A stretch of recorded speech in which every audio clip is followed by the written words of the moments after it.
Aí já tá. Bom, nós paramos na aula. Bom dia a todos. A sala está cheia. Temos 6 alunos. O restante do pessoal não veio, não vem. Está dormindo, não sei onde está, cachaçada. Então nós vamos começar a aula com aqueles que vão passar.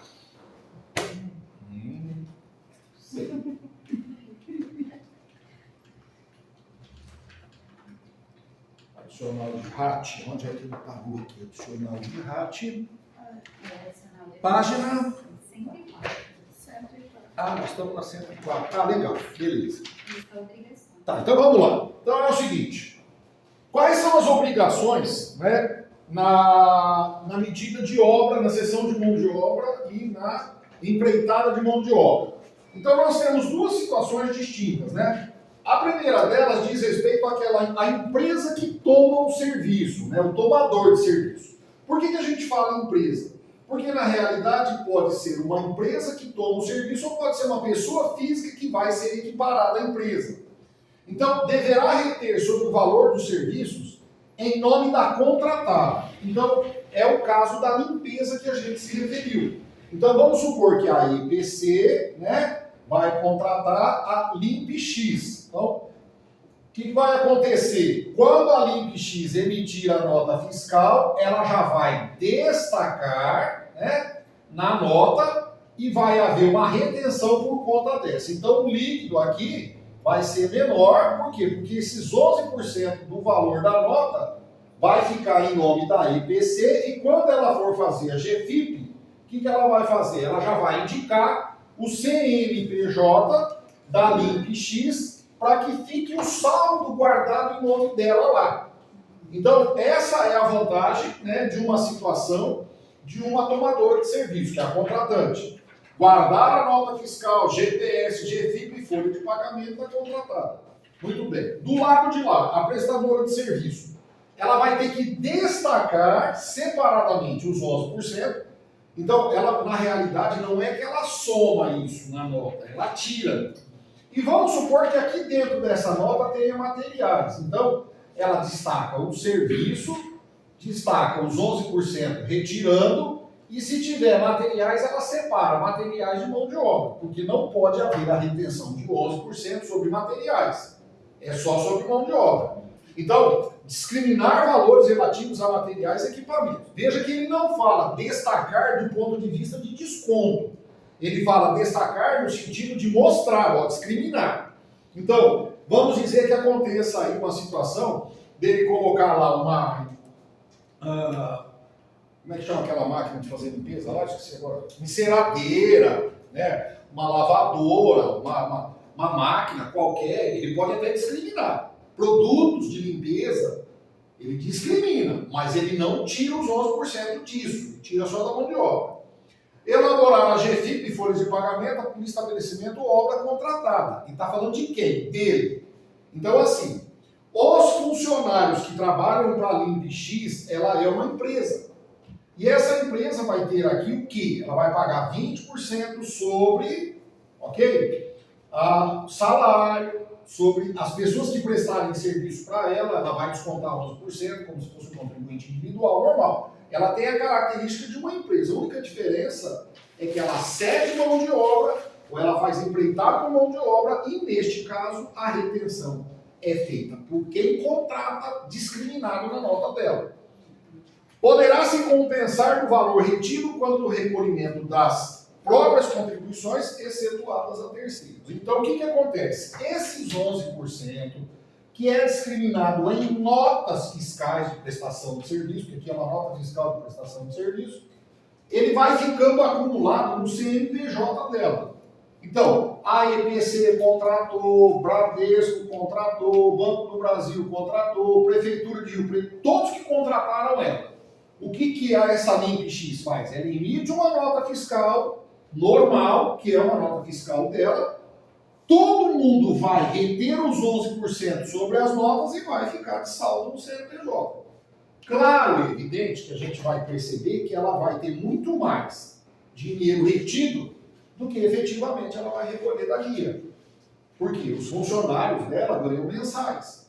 Então, o desconto do empregado, os 8, 9, a tabela, ou a parte de 20% dela, não vai dar esse montante de carta. Ela vai ter sempre saldo lá. E a única coisa que a gente tem que entender é que a parte de terceiros que nós chamamos é dela. Então pode ser Senac, SESI, ou a prestação de serviço onde ela for pagar. O terceiro não pode descontar, compensar o que foi retido. Porque o que é retido aqui é 11% só sobre a mão de obra. Tudo bem? Jolaila, senta mais para cá, porque o ar não está gelando direito hoje. Então, vai ficar com calor. Senta mais para frente. Estou pedindo para o pessoal sentar mais para cá, porque...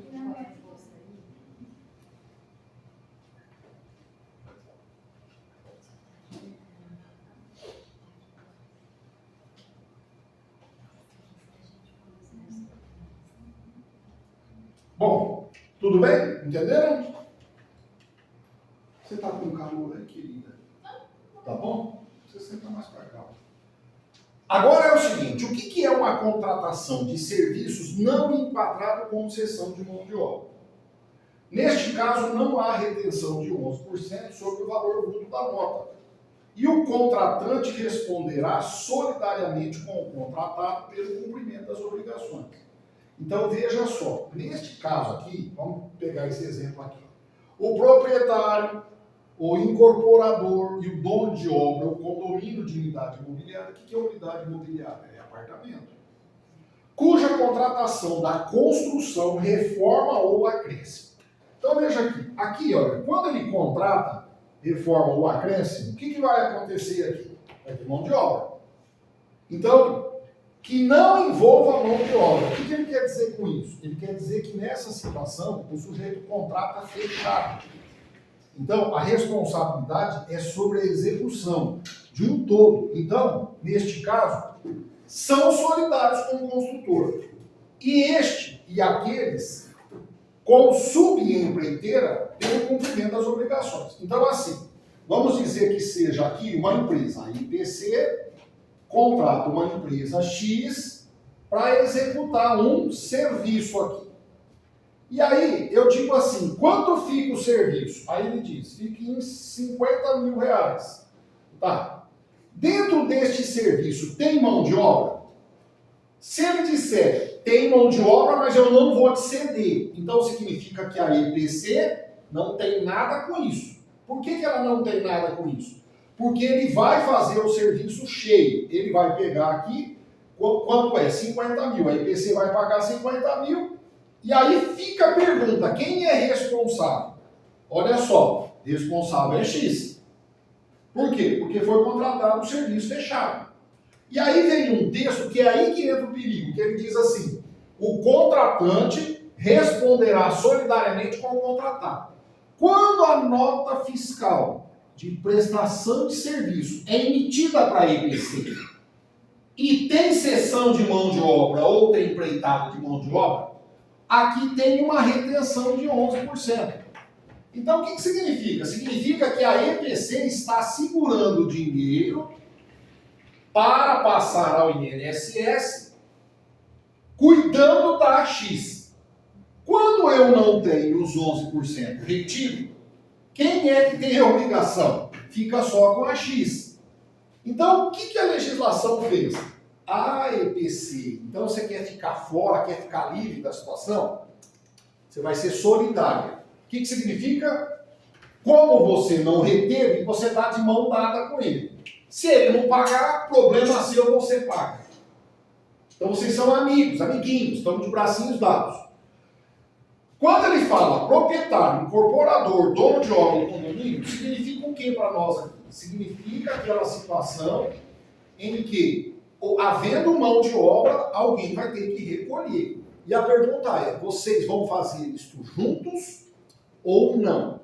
Então veja só, não se considera cessão de mão de obra a contratação da construção civil em que a empresa construtora, aqui que eu quero que você enxerga, assuma a responsabilidade direta e total pela obra ou repasse o contrato integralmente.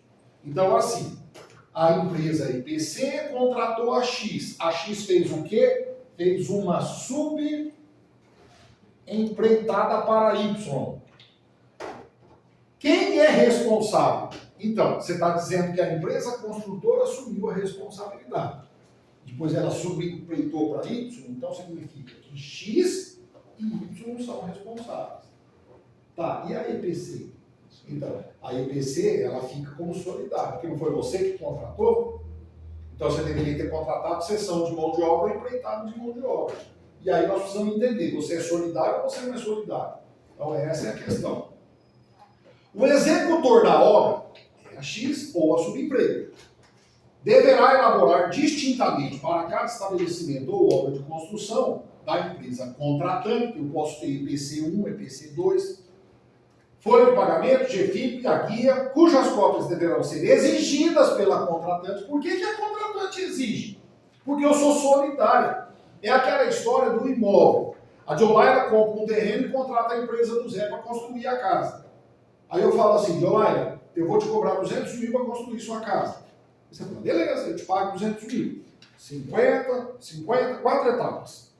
Fundação 50, levantou as paredes 50, cobriu 50, acabou o acabamento interno, mais 50. Joia. Só que Jolaira só faz o que? Emite um cheque e manda um Pix na minha conta. E isso não está certo. Por quê? Porque teve mão de obra incluída. Então, o José Augusto pode pegar o dinheiro, os 200 mil, não pagar os 20% sobre a mão de obra, não recolher a parte do empregado, que vai na tabela, e o José Augusto e a Jolaira está achando que está tudo bem. Quando terminar a obra, a Jolaira vai ter uma matrícula na construção do imóvel, lá no INSS, na Receita. E a Receita não recebeu nada, não sabe nada. Então, neste caso da retenção, o que a gente tem que imaginar? Então, assim, ó, envolve cessão de mão de obra? Envolve. Então, a retenção é obrigatória. Vai ter solidariedade? Não vai ter solidariedade, porque a EPC, porque a Jolaira vai fazer o recolhimento, vai fazer a retenção. Então, quando envolve cessão de mão de obra, o que significa? Significa que vai haver a retenção de 11%. Então, não tem como eu te enganar, porque pelo menos 11% já está retido. Se não tiver a contribuição do empregado, o INSS ou a Receita entende que você cumpriu a sua parte. Quando você for obter o ABITSE, você vai precisar da CND, você vai falar, os 11% foi retido. Beleza. Quando não envolve mão de obra, cessão de mão de obra, então, aqui é que está o X da questão e você precisa ter essa visão. Se é opcional, significa, eu topo, não é, mas eu vou fazer a retenção. Eu vou fazer a retenção. Então não tem solidariedade. Agora, quando eu digo assim, a Jolaira diz assim, Zé, constrói a casa para mim, 200 mil, eu te dou 200 mil na mão. Beleza. Eu não quero saber de nada, não quero saber de guia, não quero pagar nada, não estou nem aí, se vira. Tá, eu me viro. Então significa que eu sou solidário com a Jolaira é solidária comigo. A grande verdade é que quando há uma construção, quer seja providenciada por empreiteiro, arquiteto, engenheiro, ele tem a obrigação de saber isso. Quando ele faz a faculdade dele, você que fez a faculdade de engenharia, não foi? Eu fiz. Você aprendeu isso, né? Na faculdade? Não. Então, os professores só deviam ter te ensinado. E aí? E se você for construir, quem que vai te ensinar? Vai atrás e aprende. A vida. É a vida que ensina. De qualquer maneira, por que eu estou dizendo isso? Porque a pessoa, quando vai construir, ela faz consultas. Você que trabalha em escritório de contabilidade, alguém vai te procurar. Está construindo a casa lá, eu fiquei sabendo que tem que fazer uma tal de matrícula aí, que eu não entendo o que é. Vai ter que procurar alguém. Assim como me perguntam, mas o produtor rural, pessoa física, ele é muito simples, ele é uma pessoa humilde, ele não sabe. Então, mas aí tem todo o histórico do agronegócio, da Secretaria de Agricultura, da DIRA, tem um monte de gente que ajuda. Então, nós não vamos ficar pensando isso como técnico do INSS, que você vai pirar. Mesmo porque as pessoas podem te fazer consulta lá no INSS. Entendem? Então, essa parte da matéria, ela gera uma curiosidade, porque nós estamos falando de uma retenção que não é do contribuinte individual. Não misture uma coisa com a outra. O contribuinte individual que presta serviço para uma empresa, ele é pessoa física que presta serviço para uma empresa.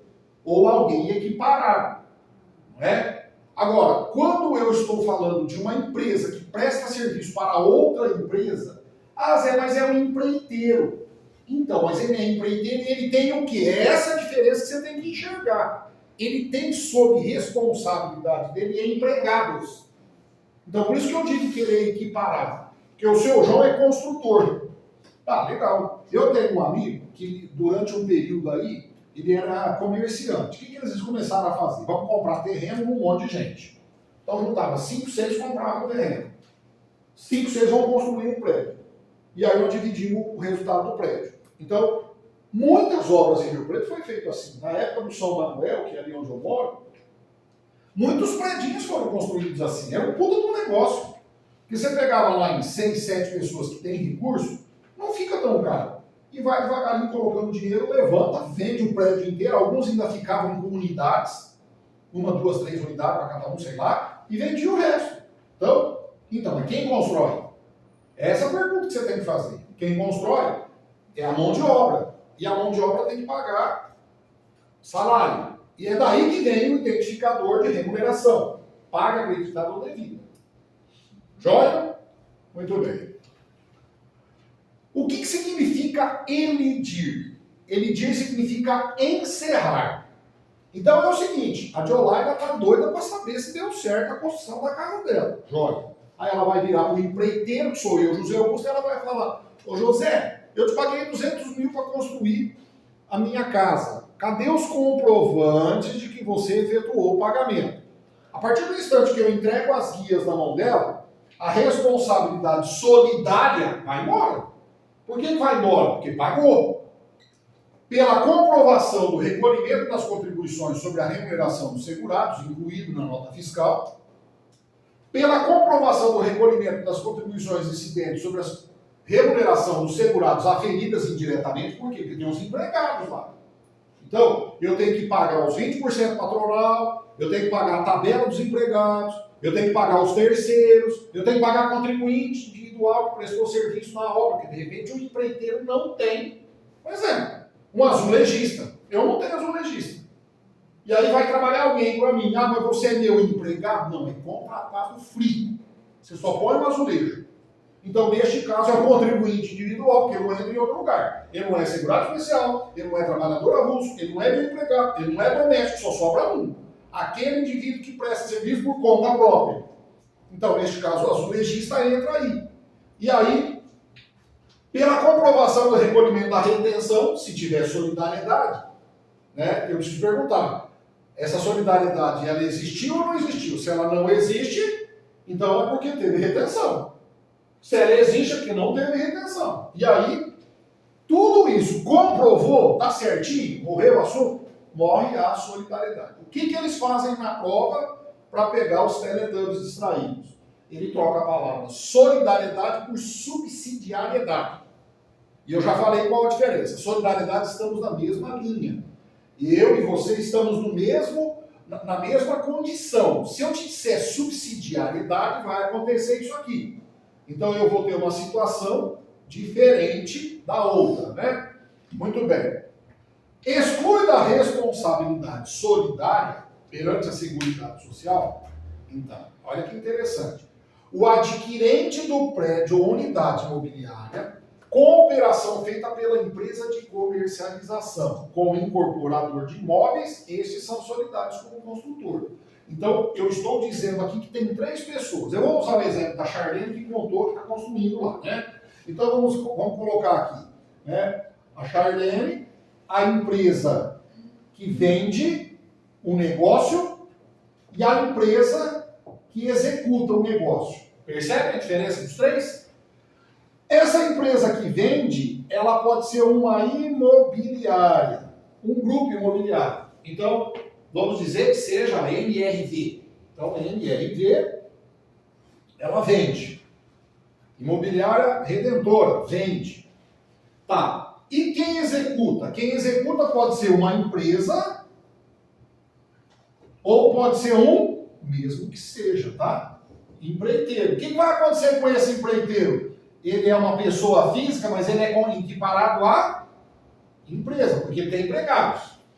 Então, o que está dizendo o texto? Está dizendo o seguinte: o adquirente do prédio ou unidade, então, quando a Charlene vai comprar a casa, tá? Ou que seja, um apartamento, ela não tem nada a ver com o que aconteceu para lá. Por quê? Porque já está pronto. Já comprou, está pronto. Então, o adquirente do prédio ou do imóvel, que seria um apartamento, com operação feita por empresa de comercialização. Então, ela comprou da imobiliária que, por via de consequência, determinou que fosse executado por outro. A Charlene não tem nada com isso. Então, quando nós questionarmos, escuta, o teu imóvel está em dia, qual é a responsabilidade da imobiliária? Qual a responsabilidade do executor? Entregar esta casa ou este apartamento com a BITS.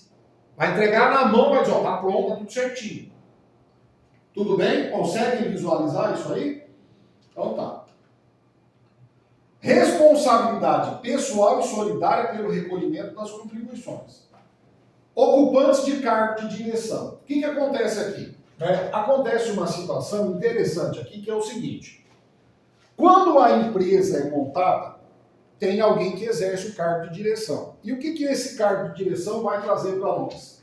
Se for uma firma individual, ou se for sócios de empresa, não respondem mais solidariamente. Então veja só.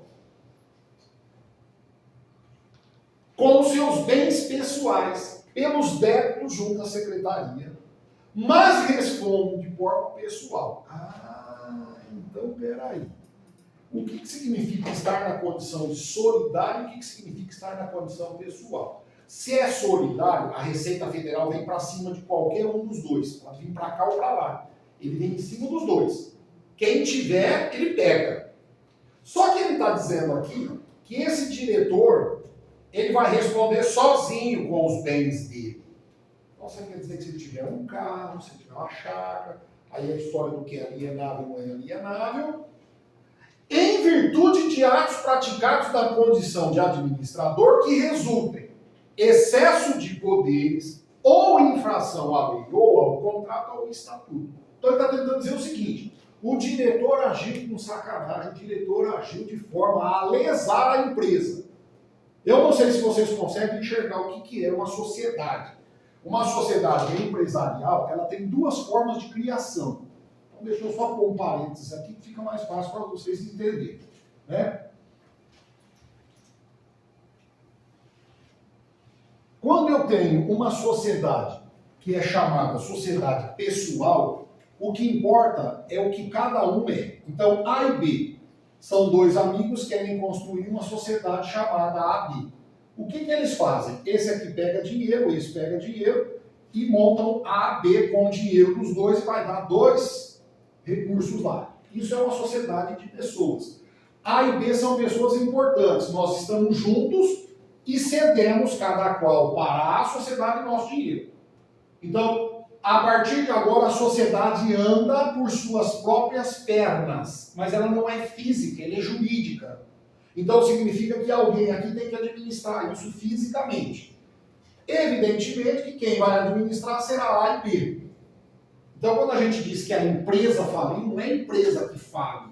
Quem fale são os sócios que não sabem administrar o negócio. O recurso foi despendido. E se você perguntar para quem que a empresa deve, a primeira dívida da empresa é para com os sócios. Muito embora na ordem de pagamento eles são os últimos a receber. Se é essa a ideia. E o outro tipo de sociedade que eu tenho, o que importa é o dinheiro. Então, aqui existe contrato, porque é um trato escrito. E aqui existe estatuto. O que me interessa? Eu não quero saber da pessoa, eu quero saber do dinheiro. Então, aqui normalmente é uma sociedade anônima. Tanto é que eles são anônimos, eu não quero saber quem seja. Eu quero saber o seguinte: me dá o dinheiro. Então, quando nós falamos, num diretor que tem responsabilidade pessoal, é como se eu dissesse assim: atenção, B, A, tá? Cada um de vocês que administram são responsáveis pelos seus bens. Vocês fizeram caca na empresa AB, então eu não quero nada da AB. Eu vou direto em cima de você. O que seria ser solidário? A Receita Federal vir para cima de AB ou vir para cima de A ou B. Então estaríamos os três na mesma linha. O patrimônio de A, B e o patrimônio pessoal de cada um. Quando esses diretores agirem com má fé, contrariando o contrato, contrariando o estatuto, excedendo aos poderes, eu não vou em cima de A, B. Eu vou em cima ou de A, ou eu vou em cima ou de B. Ok? Muito bem. Aí seria em relação àquele então que cometeu o excesso? Sim, sim. Aí eu pego o diretor que fez a atividade errada e vou para cima dele.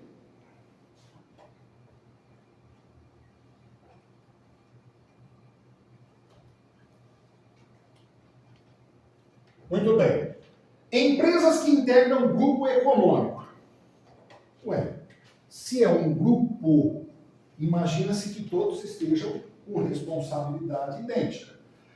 De qualquer natureza, com sede em qualquer lugar, assim como os produtores rurais, integrantes de consórcio simplificado. O que é consórcio simplificado?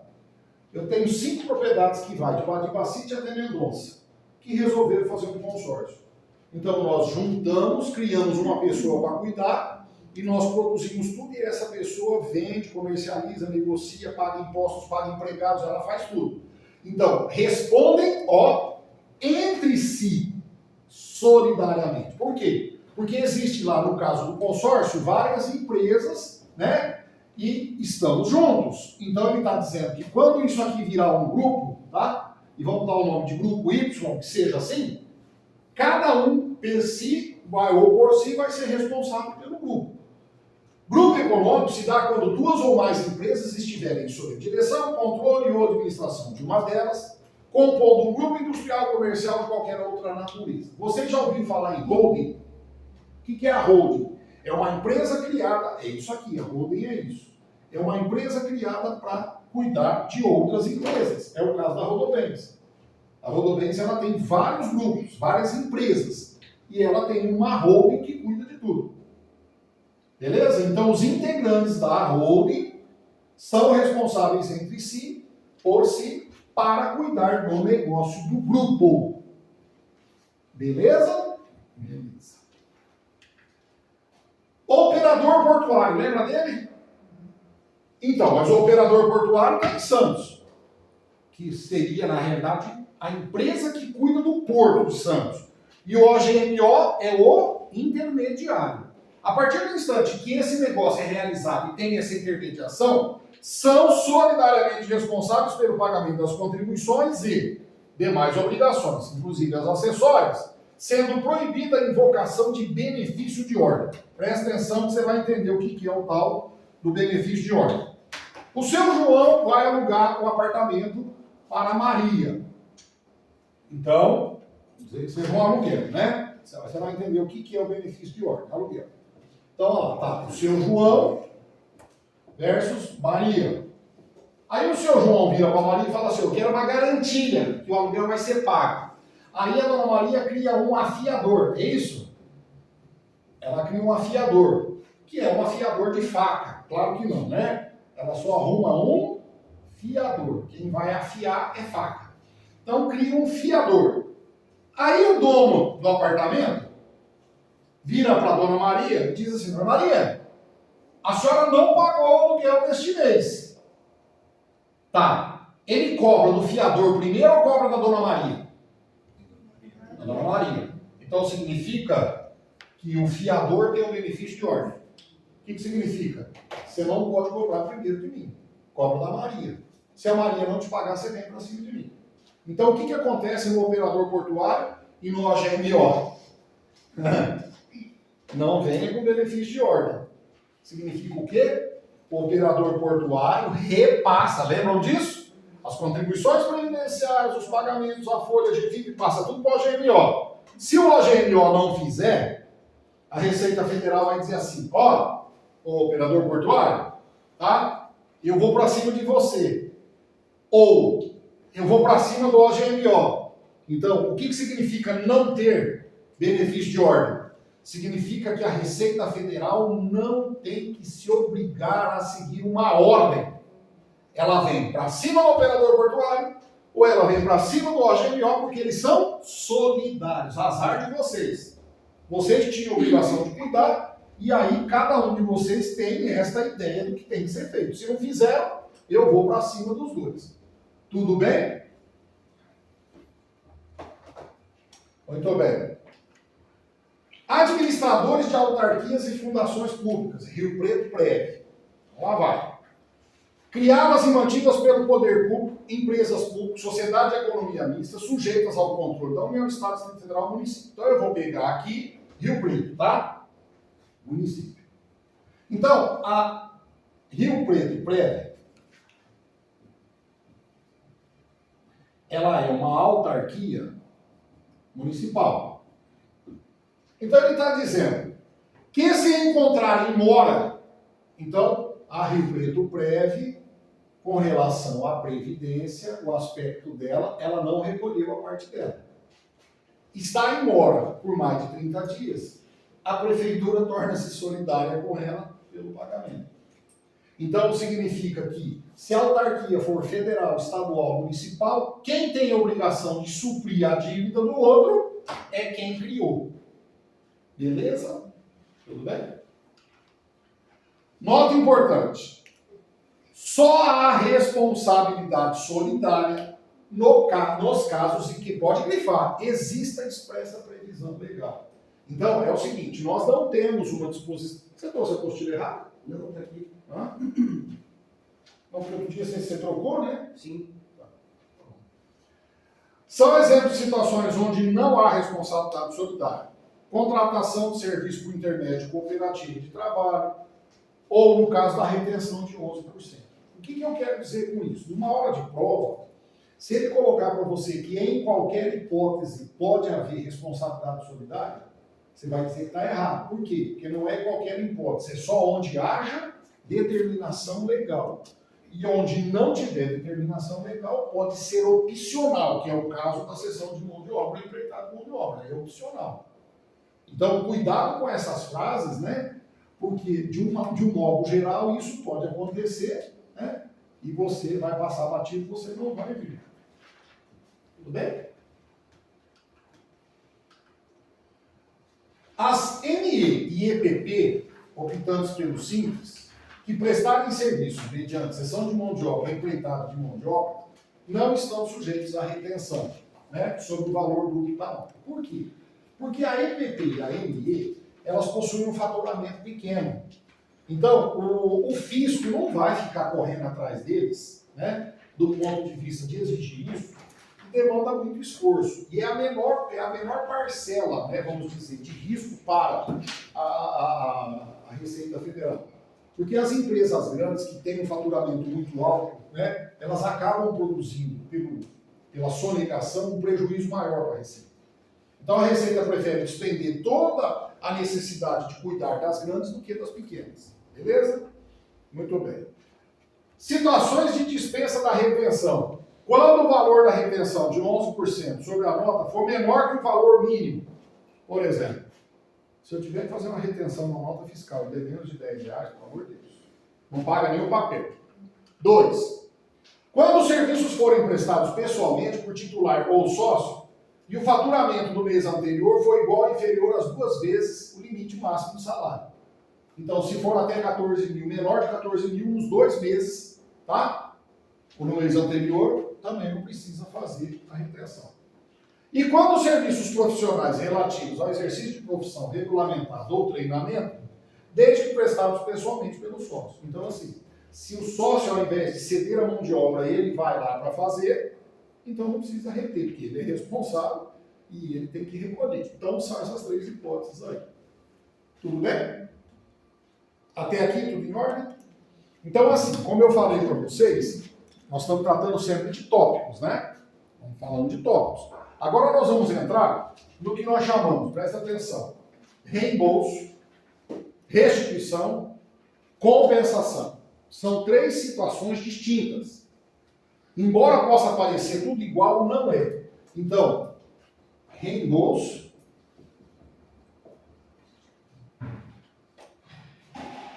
compensação,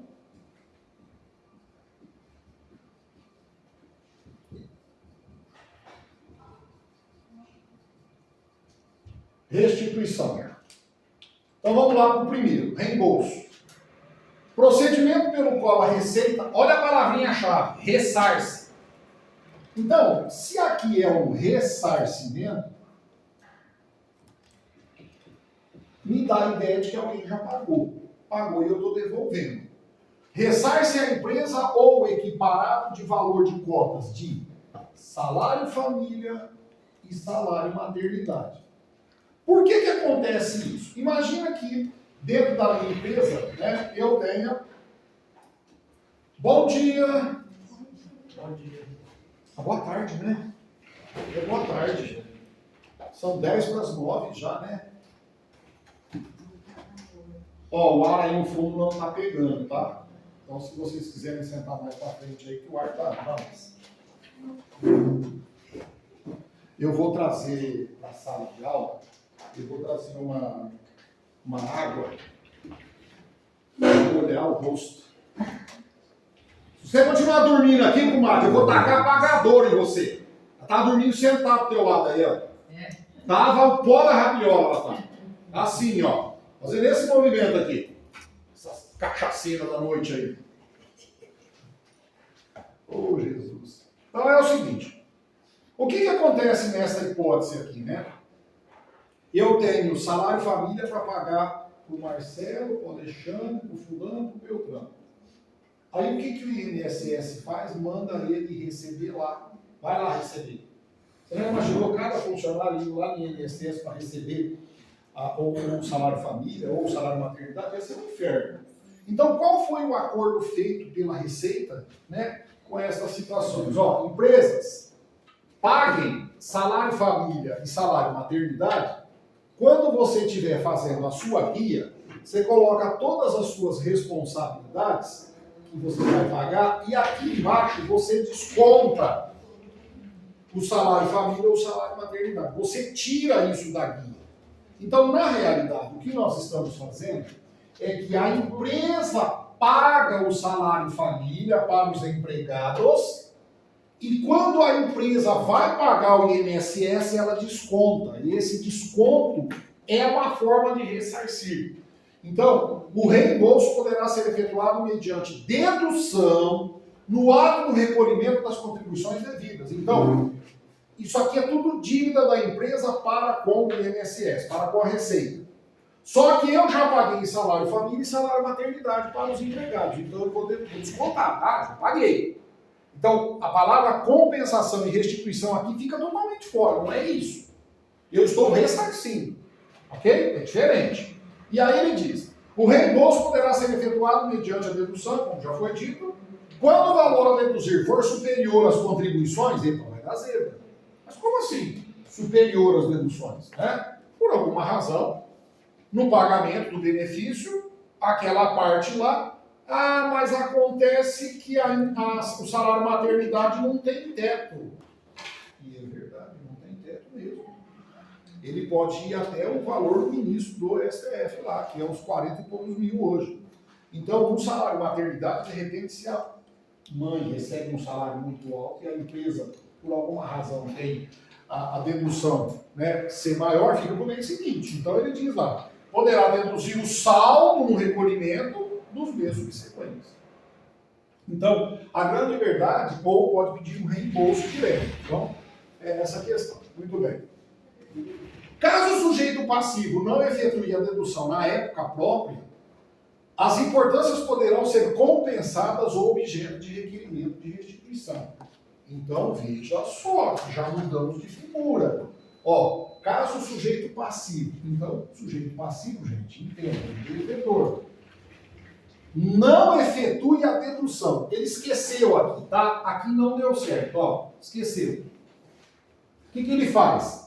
As importâncias poderão ser compensadas ou objeto de requerimento de restituição. Ok? Então ele está tentando dizer assim para mim, salário maternidade, salário família, esse mês você não vai reembolsar? Puta merda, esqueci. Era para ter feito, não fiz. Então, você compensa na próxima ou você pede restituição. E aí vocês que são estudiosos, sabe tudo, está me ralando. Tem taxa Selic na instituição? Na compensação tem taxa Selic? Aplica os juros? Sim ou não? Tira o acho. Que na hora da prova vai ficar manca. Sim. Acho que é certo, acho que é errado. Acho que é certo, acho que é errado. E aí vai dar merda. Aluno que está estudando para concurso não acha nada. Ele vai lá e erra. Porque aí acaba deixando as empresas mais confortáveis em errar sem ter uma punição. Ah, não sei. Você acha que tem que calcular? Não, acho que não. Tem.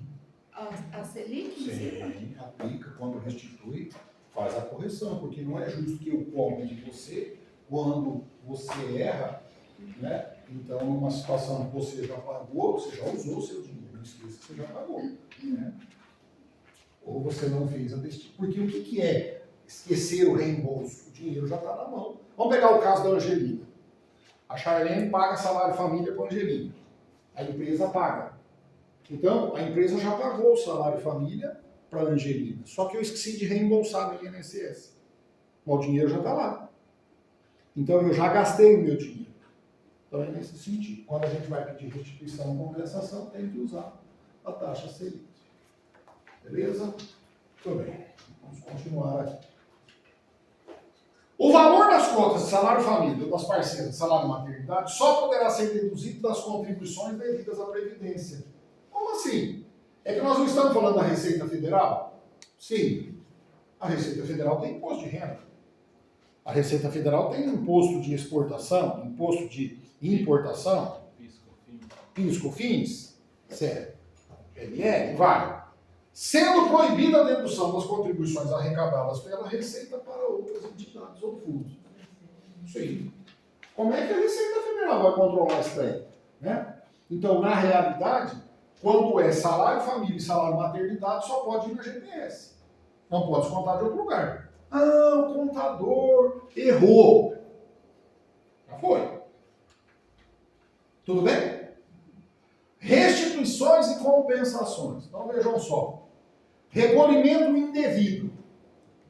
A empresa, o segurado, tem direito à compensação ou restituição, independentemente de prévio protesto. O que significa isso?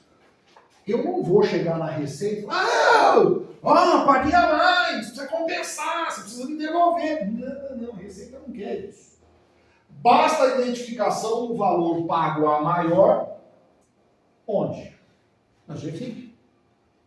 Então, na GFIP você identifica que você recolheu a mais na competência anterior. Para efetuar a compensação, na competência seguinte.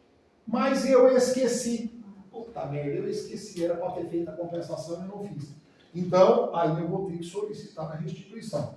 Essa solicitação será feita mediante requerimento específico. Então, aí já não é mais uma situação de mostrar lá, eu tenho que pedir. E aí, você que trabalha com isso aí vai saber, um pé no saco a Receita, aquele site deles lá, né? Péssimo. Você vai pedir as coisas lá, você não acha nada lá, né? Eu já falei isso pro meu irmão, falei, você trabalha aí uma porcaria. Ele fala, é verdade, concordo com você. E ele trabalha lá. Um dia eu pedi para ele achar um negócio para mim, falou, eu não sei onde está isso aí não. Falei, má vontade de funcionário público. Não é não. Tudo bem? Olha, gente, está show de bola. 4 tomando café. 4 pessoas tomando café. 2 dormindo. 3 sonados. Né? Tudo bem, comadre? Já chegou? Você chegou? Está cansado? Estava dormindo. Agora? É. Não. Agora não, você viu? Agora? Agora? Não.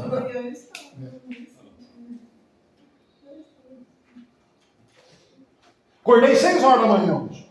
Pus o relógio para despertar. Eu falei, em respeito aos meus queridos alunos, eu vou acordar 6 horas da manhã, vou tomar um banho, vou estudar para falhar. Entendeu? Hã? Quem não dormiu? É cachaça? Não, filho. Aliás, me desculpem, né? Me convidaram ontem o povo da classe. Nós vamos tomar uma cerveja. Aí o Deuseba, com o Mário estava passando mal, me ligou, falou, vem pra casa que eu não estou bem, você vai ter que me levar para o hospital. Não sei o que aconteceu. A meta era 1 horinha só, tomar uma cerveja. Não entendi. A meta era 1 hora e tomar uma única cerveja. Ah. Cheguei em casa 3h30, não sei como. Aliás, só por curiosidade, quem que estava junto? Eu. Quem mais? Eu, a Sabrina, a Criquinha. Junto. Chegar 3 horas da manhã. Aí quer fazer prova do INSS e falar que aprendeu alguma coisa. Tudo na cachaça. E ó, cuidado, filha. Você é muito nova para isso andar com essas moças. Não, eu tava assando. Ela não bebeu. Eu não bebi, ó. Mas eu não tô de ressaca, eu ainda tô bêbada. Ah, entendi. E leva a filha junto. É pai, Deus é Deus, né? Ô, Angelina, você já sabe dirigir, filha? Tá quase. Mais ou menos. É, que o que a tua mãe te Porque der ontem lá. ela foi comendo cafezão e eu dirigindo no volante do lado. Melhor parar de perguntar. Eu não vou perguntar mais nada. Fala vocês três e quem mais? A Sabrina junto. Você quer que eu pare de gravar? Não, deixa que isso é prova. É prova. Muito bem. Mas a verdade é uma só, viu? A gente brinca da risada, mas precisa fazer isso. Precisa tomar uma cerveja, precisa descontrair, entendeu? Porque não estou falando para sair para os botecos igual as cachaceiras, não. Pode ser em casa mesmo. Se você toma uma cervejinha, toma um vinho, porque vocês ficam muito tensos, muito angustiados, ansiosos, precisa de vez em quando espairecer. Para os indivíduos que não bebem álcool, bebe água, bebe suco, bebe alguma coisa, mas tem que beber, porque senão é uma coisa pisando. Igual aquele aluno que fala assim, eu estou estudando para concurso, eu não posso fazer nada. E aí fica louco, pirado. Nem no banheiro vai. Muito bem. O direito de pleitear restituição ou realizar a compensação de outras importâncias segue a regra geral fixada pelo Código Tributário Nacional, que significa o seguinte: o direito que você tem de pedir dura 5 anos. É a regra tributária. Se você bobear em 5 anos não pediu, já foi. Então veja só, do pagamento ou recolhimento indevido, ou quando se tornar definitiva a decisão administrativa ou passar em julgado a sentença judicial que tenha reformado, anulado ou revogado a decisão condenatória. Deixa eu explicar um negócio para vocês, que é o seguinte: eu não sei se vocês sabem o que acontece no âmbito administrativo e no âmbito judicial. Quando você, vamos imaginar aqui o INSS, tá? E aqui siga de Secretaria da Receita Federal do Brasil. Quando você pleiteia alguma coisa administrativamente, esgota todas as suas instâncias. Então eu saio da base e vou recorrendo, recorrendo aqui, até chegar no topo. Quando chega no topo do órgão administrativo, quer seja Receita ou quer seja INSS, esgota a área administrativa. Mas presta atenção, isso não faz coisa julgada. Só faz coisa julgada aquilo que não cai para mais recurso. Então, quando esgota aqui, eu venho para a área judiciária. Começa onde? Na base de novo. E vai subindo até chegar no STF. Então, quando você diz que você tem um prazo de 5 anos para pleitear a restituição ou a compensação, ele está dizendo para você que você tem 5 anos aqui. Se você perdeu o prazo aqui, não adianta você vir aqui do lado de cá que não vai dar certo. Por quê? Porque já esgotou. Então, mas ele está dizendo o seguinte: eu tenho 5 anos do pagamento ao recolhimento indevido. Então, se eu paguei indevidamente, eu posso pedir restituição. Ou, em que se tornar definitiva a decisão administrativa. Quando é que se torna definitiva a decisão administrativa? No último grau de recurso. Então, se eu ganhei e tenho direito de restituir ou compensar, e eu tenho que esgotar toda a esfera. Enquanto eu estiver pedindo, pleiteando, o prazo não está correndo, porque eu estou atuando. Extingue quando eu não faço nada. E aí ele vem, diz, ou passar em julgado a sentença judicial. Passou em julgado aqui dentro em algum lugar. Ou na base, ou no meio, ou no fim. A partir do instante em que eu estiver uma reforma, uma anulação ou uma revisão de decisão condenatória, o que significa? A priori eu tinha tomado ferro. Aí eu entrei com ação judicial, concederam a mim que mudasse essa disposição. Então, a partir de agora, começa a contar 5 anos. Se você não fizer em 5 anos, não pode restituir, não pode compensar mais, perdeu o direito. Beleza? Bem explicadinho, né? Bem entendido? O CESP, ele gosta de usar a frase de coisa julgada administrativa, porém é uma preclusão administrativa e não afasta o judiciário. Quando ele faz isso, o que ele quer dizer com isso? Precluir. A palavra precluir significa perder. Então, todas as vezes que eu tenho oportunidade de fazer alguma coisa, tem um prazo contando. Se eu não fizer dentro do prazo, eu perdi a oportunidade. Então, vamos dizer que aconteça assim. O INSS solicita para que o sujeito oferte um documento dentro do prazo de 5 dias. Então, ele está me dando a oportunidade de ofertar o documento em 5 dias. Caso eu não o faça dentro de 5 dias, precluiu o meu direito. Quando ele diz que a decisão administrativa preclui, não afasta o judiciário, ele está tentando dizer para você o seguinte: cumpra todos os prazos necessários para exigir o seu direito administrativamente, porque aí você não vai perder nada. Porque, caso ainda assim não se satisfaça, não afastamos o judiciário está lá esperando. Então é isso que ele quer dizer. O fato de você perder aqui alguma coisa, você vai perder, evidentemente, administrativamente. Mas judiciário não. Agora, entenda você, se você preclui no judiciário, aí vai embora. Aí não tem mais jeito. Porque nós vamos falar de prescrição ou decadência lá na frente, que diz respeito a isso. Ou você entra com a ação na hora certa, pleiteia a restituição ou compensação, ou então não pode mais. Se passar o prazo, você não pode mais, então não reclama. Beleza? Bom, eu não sei se estão todos aqui, eu preciso de um favor de vocês. Vou aproveitar aqui que está aqui, eu já estou falando isso. Quarta-feira de manhã era o Jefferson que viria. E eu viria à tarde. Então eu ficaria de plantão aqui de manhã para atender vocês e o Jefferson estaria em sala de aula. Acontece que a crioula vai chegar e vai bater em casa e vai embora. E faz um ano que eu não vejo a bichinha, então eu preciso dar um beijo nela. Aí ela falou: pai, eu gostaria de almoçar com você. E aí, para almoçar com ela, eu tenho que ir para casa. E aí não tem jeito de eu ficar aqui. Então eu combinei com o Jefferson, eu vou dar aula quarta-feira de manhã. Isso, obrigado que vocês ficaram felizes. Eu vi, eu percebi no semblante de vocês o quanto vocês gostaram, né? E o Jefferson vai dar aula à tarde. Só que tem um detalhe. Se eu ficar de manhã aqui, o Heron não vai estar aqui, nem o Weber. Então eu teria que trazer a Vera para ficar lá. Mas eu fico com dó da Vera, tirar a Vera da casa dela num feriado para vir aqui e ficar só para receber a gente. Então o que eu ia propor? Que vocês chegassem no horário para eu poder fechar a porta. Caso aconteça algum imprevisto, aí eu vou ficar com o telefone da EPC aqui, alguém liga no telefone aqui, eu saio, vou lá abrir a porta. E aí eu não preciso trazer a Vera. Então eu posso contar com vocês, porque hoje vocês chegaram aqui já era 9 horas, né? O pessoal que foi para cachaça, o pessoal que estava dormindo, o pessoal que foi dar mamar pro filho, né? O outro que foi acasalar, né? Trabalhar. Então, assim, tudo bem? A gente pode, eu posso até fazer o seguinte, eu deixo a porta lá encostada. O problema é que já teve situação assim.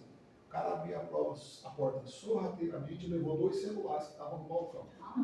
E o Weber estava aqui varrendo aqui no fundo. Enquanto ele estava varrendo aqui, aí o camarada passou, viu que a porta estava encostada, olhou, não achou o Weber, puxou a porta devagarinho, isso nós vimos na câmera na época, puxou a porta devagarinho, chegou no balcão, tinha notebook, tinha tudo lá. Ele olhou, achou 2 celulares, pegou os 2 celulares, enfiou no bolso, saiu devagarinho, puxou a porta e o Weber.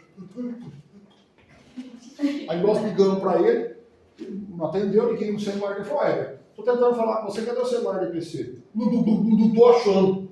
Ai, você tava lá no fundo? Tava. Falei: vamos pegar a câmera. Aí eu vi o corintiano lá que passou e levou, né? Mas de qualquer forma, nós precisamos combinar. Não, tranca a porta e quem ficar para fora liga para alguém do grupo. Eu fico com o celular praticamente na mão. Faz assim. Pode ser? Aí eu não preciso trazer a Vera. Vocês compreendem o que eu estou falando? Sim. Não é por questão de... Eu fico com dó, porque ela trabalha, coitada. Aí, né? Então a gente combina assim. Pode ficar com o seu, pode ficar com o meu também. Põe no grupo, atenção, gente. Ó, o Zé tá dando aula aqui. Quem não quiser vir, não precisa. Porque tem gente que você fala, não precisa, não é não. Então vamos lá. O que é litígio? Briga, conflito. Há litígio quando o segurado questiona a legitimidade da cobrança e acaba beneficiado pela decisão que entende ter sido contrária à lei ou à Constituição. Então, assim, todas as vezes que nós estivermos na situação de pleitear uma restituição ou uma compensação, isso significa que eu não estou satisfeito com a decisão promovida pelo órgão. Muito bem. Das restrições, só poderá ser restituída ou compensada a contribuição para a Seguridade na hipótese de pagamento ou recolhimento indevido. Então, veja você, eu, contribuinte, paguei a mais. Supondo que o segurado obrigatório ganhe na loteria e decida parar de trabalhar, viver de rendas, apesar de não se aposentar, não pode pedir restituições. Por quê? Porque quando ele estava trabalhando e era pobre, né, ele tinha que contribuir porque fazia parte do sistema de divisão, de parcela, de solidariedade. Mas agora que ele não quer trabalhar mais, aquele dinheiro que ele pagou serviu para o sistema enquanto ele trabalhava. O mesmo ocorre com o aposentado que volta a trabalhar. É Mateus, né, que chama o menino, o palmeirense, que ele fala que a mãe dele, né, poderia pleitear a restituição. Não tem jeito. Por quê? Mesmo não podendo se aposentar novamente, terá de contribuir e não poderá solicitar esses valores de volta. Devemos lembrar que o regime de financiamento da Previdência é a repartição simples, o que justifica a previsão legal. Então, eu volto a trabalhar, eu não posso pedir um pecúnio, chamava pecúnio, abono pecuniário, que se referia a quê? Se referia àquela hipótese em que nós, né, pagamos, depois de aposentado, para poder pleitear a restituição. As restituições é utilizada quando o montante recolhido indevidamente é grande. Então aqui, ó, recolhido indevidamente. Esse é o segredo. Por alguma razão errou. Vocês não têm noção. Em 1991, 92, deixa eu ver, eu me aposentei. Não, eu saí em 90. 89, 90. A inflação era um absurdo, né, Marcelo? E aí quem trabalhava em escritório de contabilidade ficava louco. Por quê? Porque a tabela de correção, juros e correção monetária, ela mudava diariamente. Então a empresa, lá, o funcionário ia fazer o cálculo de algo atrasado, se ele pegasse a linha errada, já ferrou, já dava errado. Ele acabava recolhendo a mais, né? Porque era um caos. Então, nesse caso, a restituição, quando o valor é muito grande, o que implicaria sua rápida recuperação por compensação em dia de recolhimento. Então, neste caso, a restituição de contribuição indevidamente descontada do segurado só poderá ser feita a ele ou ao procurador dele, a não ser que, por exemplo, acontecia, folha de pagamento. Ô Zé, você descontou errado a minha contribuição. Tá, eu vou te devolver. Então eu devolvia para ele o que eu comprei a mais dele e depois, quando eu conseguia a restituição do INSS, o dinheiro vinha para mim, não ia para ele de novo. Né? Então é isso que ele está tentando. Os pedidos de restituição de contribuições arrecadadas pela Receita devem ser dirigidos em geral a ela. Quando o recolhimento indevido for retribuição de terceiros, então paguei mais o Senat. Transporte. Era para pagar 100, paguei 180. O que vai acontecer? Não adianta eu pedir para a Receita Federal. Por quê? Porque a Receita só faz o trabalho de cobrança e intermediação, só.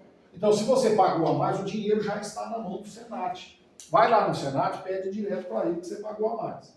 Então, isso que ele está dizendo. Olha lá, o valor da restituição será utilizado para extinguir total ou parcialmente. Então, vai direto lá. Se uma empresa deve a Previdência, mas, no mesmo tempo, tem saldo a receber, ela vai te devolver? Não vai. Por que ela não vai?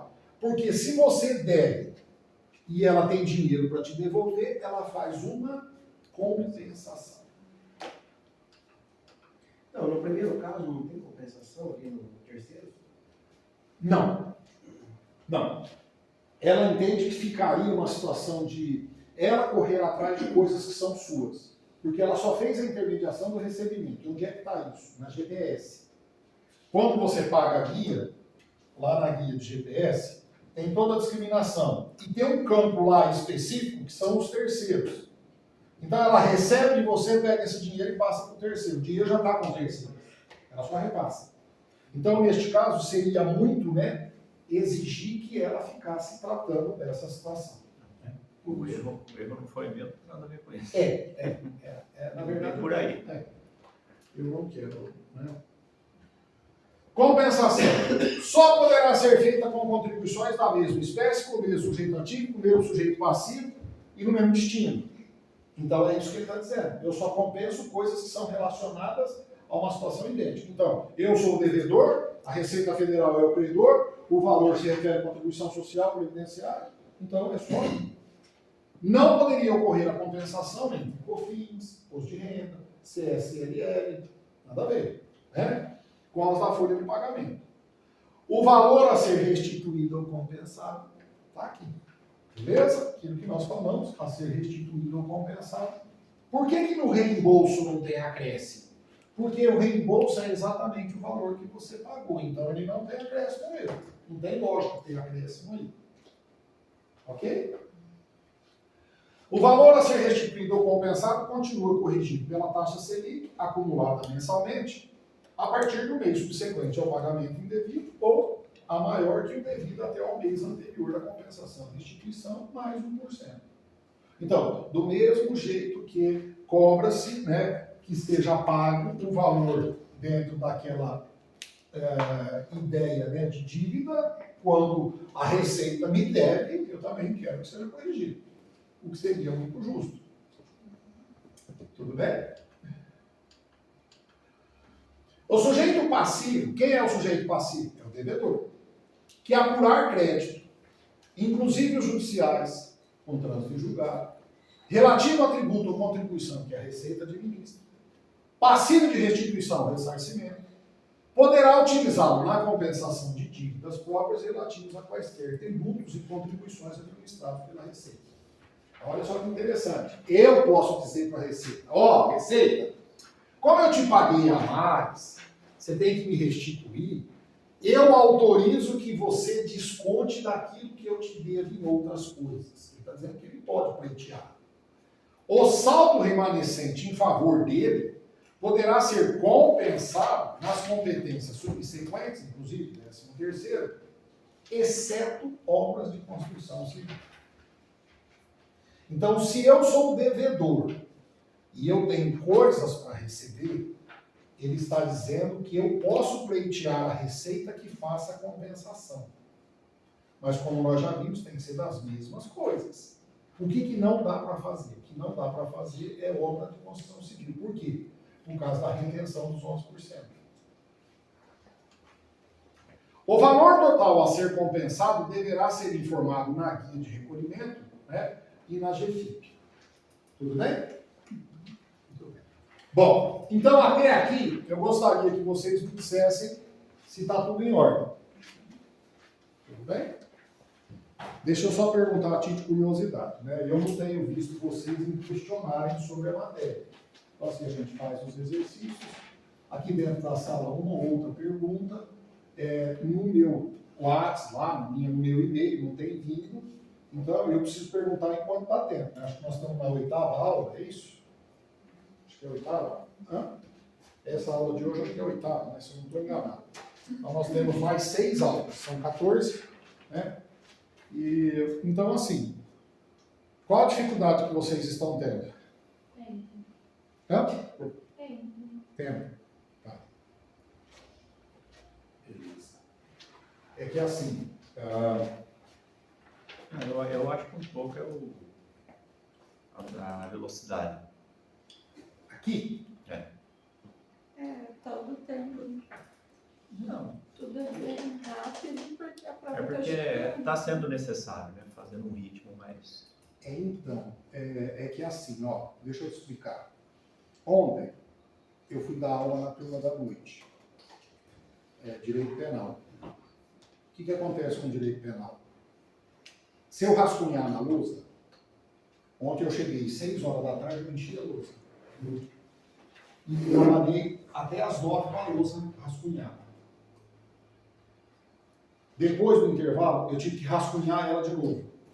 Porque eu não consigo aqui rascunhar picado. Se eu ficar rascunhando tópicozinho, eu não consigo em 14 dias terminar. Eu já fiz esse teste. Mas não é necessário. Não, então. Tem tecnologia. Aí, depois do intervalo, eu rascunhei. Era para eu ter ido até a página X. Né? Só que como era a primeira aula, alunos novos que não são da área, eu não conseguia até aquela página. Então, o que vai acontecer? Como eu tenho uma quantidade de páginas, materiais, e eu tenho X dias, significa que eu tenho que controlar isso. O que eu estou controlando com vocês aqui? Estou controlando 13 por noite. Só que nós estamos adiantados. Então, mesmo que vá sobrar, eu posso fazer uma revisão, eu posso dar uma bateria de exercício. Eu estou preferindo estar mais adiantado do que atrasado. Os resumos que você envia são muito bons. Então assim, eu estou perguntando para vocês porque eu fico preocupado. E o fato da tela, que eu virar a tela, eu sei que tem pessoas que têm dificuldade. Ele não sabe se olha na tela, se olha no material, se ele anota. É o que a gente estava conversando. Lembra? Então, é assim, ou eu presto atenção no que você está falando, ou eu vou Eu faço as anotações. Né? Ou então, e eu aqui, eu vou ter na medida assim, eu ponho a tela e explico a tela. Se vocês não se manifestam, eu viro a tela e continuo. Então, por favor, vocês me segurem se estiver muito rápido, porque eu não tenho essa noção aqui. Eu olho para vocês e vou virando tela, porque é só virar, bater o dedo e explicar, bater o dedo e explicar. Às vezes eu faço uma situação, venho aqui, rabisco alguma coisa, né?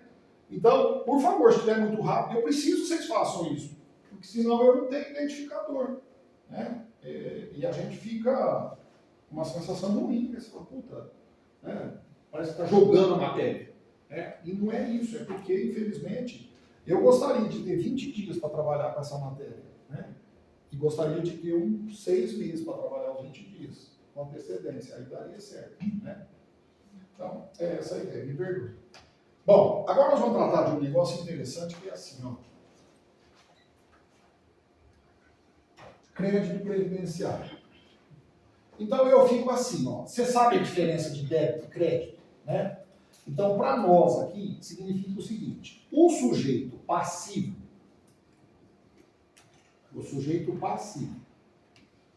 ele é conhecido por nós como devedor. Quem é o sujeito passivo e quem é o devedor? São as empresas, contribuinte individual, tarará, são todo mundo. Do outro lado, eu tenho o sujeito, né, ativo. O que significa? O sujeito ativo para nós é o credor. Quem é o credor para nós? Tá? É a Secretaria da Receita Federal do Brasil.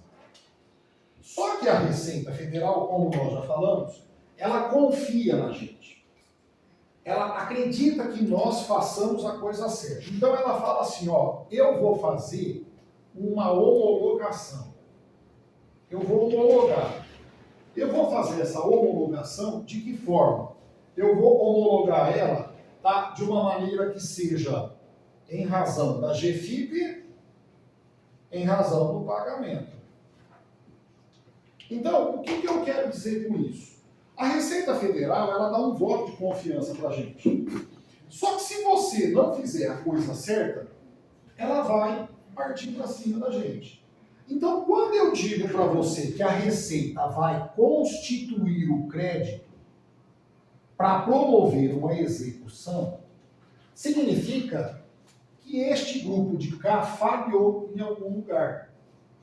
Não me demonstrou, não fez o que devia, não pagou o que era para pagar, e eu, Receita Federal, perdi a confiança em você.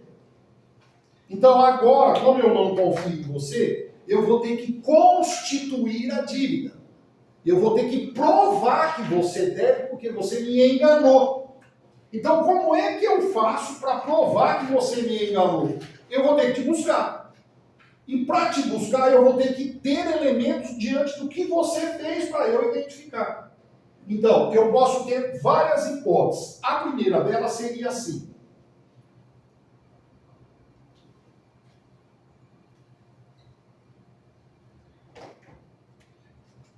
A primeira hipótese seria assim. Eu vou te avisar. Então, o devedor se manifesta. Ele vai até a Receita e fala, ô Receita, você desculpa, estou devendo você. Então, essa é a primeira situação. O devedor vai lá. A segunda hipótese é a Receita vir atrás de mim. Então, a Receita vai me buscar. Agora, como que a Receita pode me buscar? Ela pode me buscar através de um documento que ela manda para mim. Então, a Receita, no primeiro momento, vai fazer o quê? Notificação. A Receita vai me notificar. Fulano, vem aqui. Ou então ela pode vir através de uma autuação, que aqui é o fiscal. Então, o fiscal vem até mim. O fiscal vem me buscar. Então, uma coisa é certa. Dizer que a Receita Federal precisa constituir o crédito é dizer que a Receita Federal vai, né, formalizar aquilo que eu não consegui fazer do jeito certo. Só que para fazer isso, eu preciso de um procedimento que tenha contraditório e ampla defesa. Então, e a pergunta que eu preciso fazer agora é, esse procedimento será administrativo ou esse procedimento será judicial? Administrativo. Então, a Receita Federal vai montar um processo administrativo que de um lado vai ficar ela, a Receita, do outro lado vai ficar o devedor. Tudo bem? Então, vamos lá.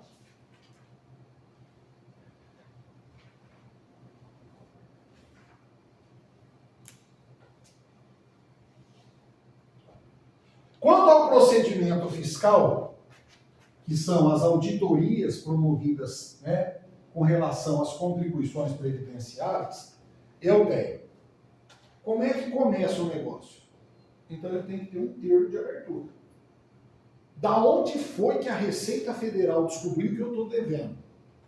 É engraçado que você me oferta a GFIP, né? Todo dia 7 você me entrega a GFIP. Então, eu tenho a GFIP no dia 7. E depois, no dia 20, eu tenho a GPS. Se isso aqui ficar diferente, o sistema acusa. Opa, tem alguma coisa errada. Ou errou a GFIP, ou errou para pagar. Ou, me enganando, estabeleceu que ia pagar e não pagou porque não tinha dinheiro. Então eu não sei o que é. Preciso ir atrás. Então, olha como é que chama. Termo. Por que é um termo? Porque é um documento. Precisa de um documento. De início de ação fiscal. Então, o que significa isso? Nenhum funcionário da Receita Federal pega a sua maletinha e sai para a rua sem que tenha um lugar para ir certo. Então, significa que, quando emitido um termo de início de ação fiscal, é porque a Receita Federal tirou um servidor de lá, cujo nome é auditor fiscal, pedindo para ele buscar o devedor. E aí ele vem. E aí, de que se encontra uma ação fiscal e vai intimar esse devedor a apresentar dia, local, meio determinado, os documentos necessários. Lembram das obrigações acessórias? Verificação do cumprimento das obrigações previdenciárias, a principal e a acessória, pagamento e outras, os quais ficarão à disposição da fiscalização até o término do procedimento. Então, o que a Receita faz, tem duas hipóteses. Primeiro, eu vou mandar o auditor fiscal lá. Se eu mandar o auditor fiscal, o que vai acontecer? Se eu mandar o auditor fiscal, aqui, né, termo de início de ação fiscal, eu vou ser obrigado a fazer o termo. Ok? Eu tenho que montar o termo de início de ação fiscal. Se eu não quiser fazer isso, se eu não mandar fazer isso, o que eu posso fazer? Ao invés de eu mandar a ação fiscal lá, que seria a intimação, eu faço uma notificação. Então, eu quero que você perceba que tem duas formas. Ou eu notifico o sujeito para trazer, e eu não mando o fiscal lá. Ou eu mando o fiscal. Só que se eu mandar o fiscal, ele tem que ter um documento na mão. E esse documento chama início de ação fiscal. Concordam? Muito bem. A data deste termo é importantíssimo. Por quê? Existe no Código Penal um crime chamado apropriação previdenciária indébita. O que quer dizer isso? Quer dizer que o sujeito devedor apropriou-se de valores que seriam da Previdência. Então, o José Augusto paga 12% da contribuição previdenciária dele. Só que o José Augusto não pega esse dinheiro do bolso, vai lá no INSS pagar. A empresa desconta do José Augusto, fica com o dinheiro na mão e manda lá. Se a empresa pegar o dinheiro do José Augusto, os 12%, e não mandar para a Receita, ela está pagando, né, cometendo a apropriação previdenciária indevida. Tudo bem.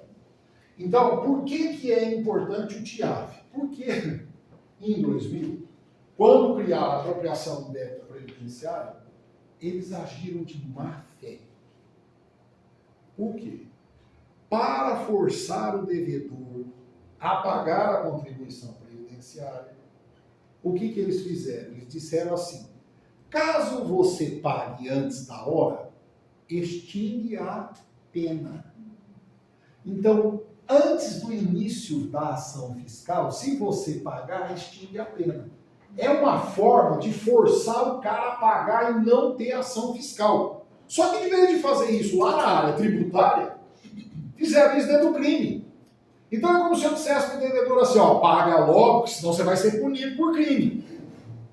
Então, qual é a ideia de estabelecer o momento do TIAF?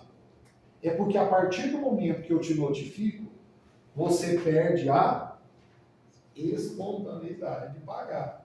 Porque a partir do momento que eu te indico que tem uma ação de execução, você fica com medo e aí você paga.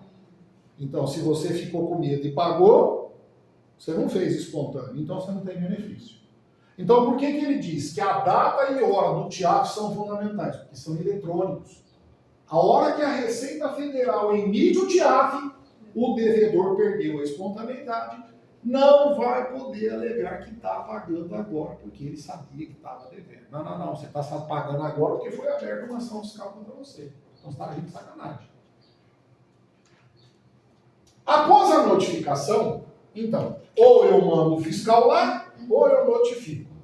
O sujeito passivo deverá apresentar os documentos e as informações no prazo fixado pelo auditor, que será de, no máximo, 10 dias, sob pena do auto de infração. Então está lá o fiscal, tomando seu cafezinho, vem a funcionária lá da Receita Federal e fala: João, sabe aquele TIAF, aquela notificação que eu fiz lá para o sujeito Carrefour de Rio Preto?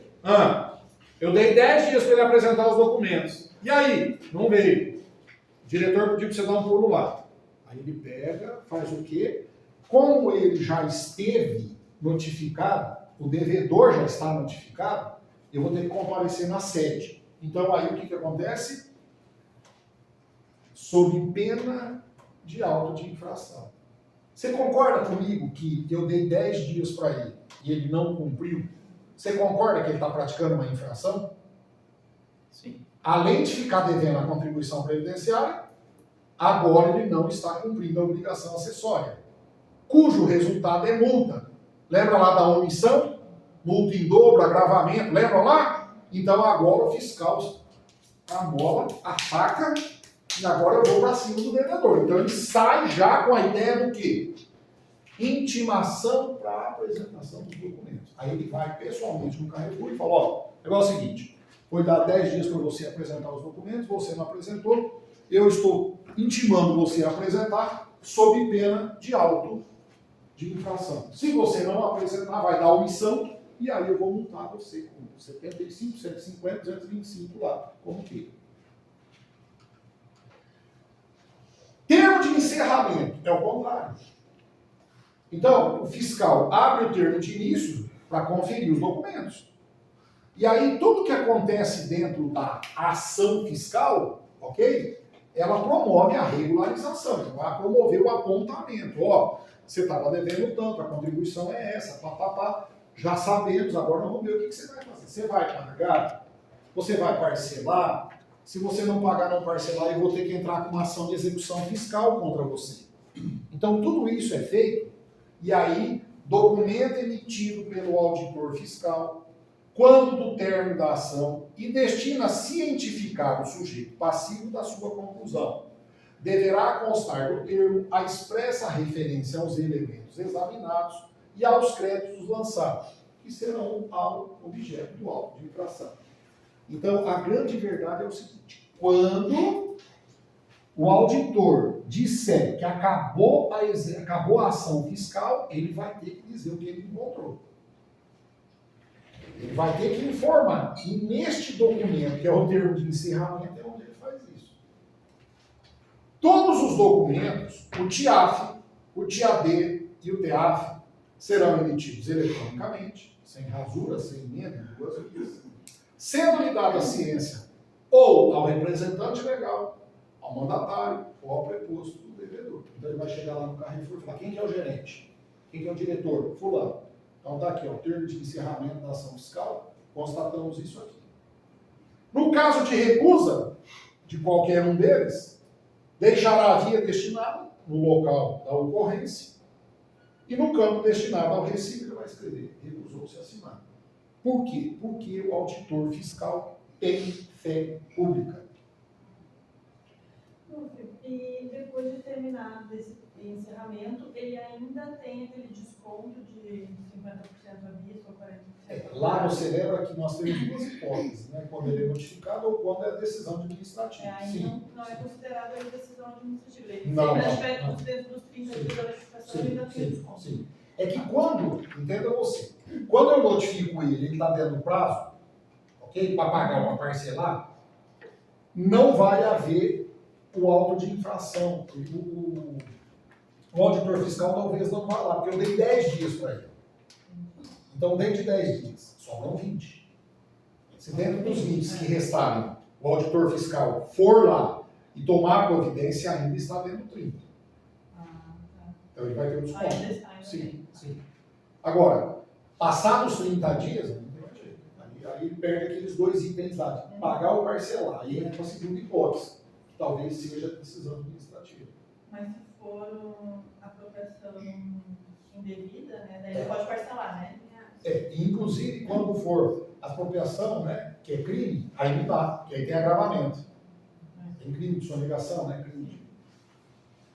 Muito bem. Agora tem um lance legal. Vocês lembram que eu contei a história do meu ex-cunhado, né? Que ele tinha que fazer o levantamento do habite da casa dele lá, lembram disso? E aí o que acontece? Ele não faz na época certa, né? E aí a Receita Federal não tem que medida vai adotar. Então o que a gente chama de aferição indireta? Aferição significa medida, né? Medida indireta. Então o que é essa medida aqui? O que é essa aferição, né? Então veja só que interessante. Aqui, o sujeito passivo não só deixa de recolher as contribuições, como não cumpre as obrigações acessórias. Então, o fiscal fica sem medida. Você notifica para apresentar o documento, ele não apresenta. Você vai na auditoria, ele não apresenta. Então, ou fazem de modo errôneo ou incompleto.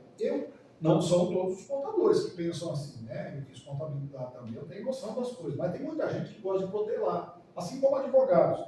Então, o cara fica arrumando confusão, sabe? Ah, desculpa, mandei errado. Ah, não era para mandar esse. Ah, então vai ganhar tempo, que na verdade não ganha nada, né?